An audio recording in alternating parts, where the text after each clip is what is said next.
Patay sa pamamaril ang tatlong sakay ng tricycle sa San Ildefonso, Bulacan.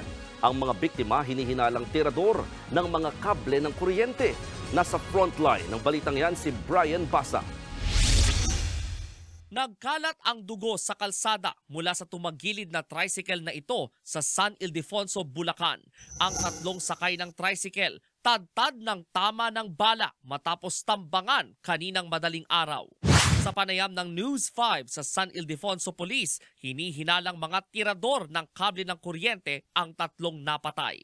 Sa paunang pagsisiyasat, hinabol ng isang SUV o pickup truck ang tricycle sa barangay Basuit hanggang sa bumangga umano ang tricycle sa isang poste at tuluyang tumagilid. Sa pagkakataong ito raw huminto ang humahabol na sasakyan at pinaulanan ng bala ng mga hindi pa nakikilalang salarin ang tatlong sakay ng tricycle.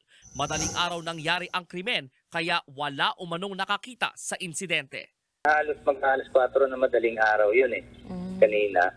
Wala pang gising dun sa lugar. Nagising na lang yung mga tao pagkatapos na nung marinig nila na may mga putok. Walang natagpo ang baril mula sa tatlong biktima, pero na-recover sa tricycle ang mga kable ng kuryente na posibleng ninakaw umano nila sa isang sakahan. Patuloy pa ring inaalam ang pagkakakilanlan ng mga biktima na tinatayang nasa edad 20 hanggang 30 anyos. Pinapa-enhance na rin daw ng pulis ang kuha ng CCTV sa lugar para matukoy ang mga gunman. Nagbabalita mula sa Frontline, Brian Basa, News 5.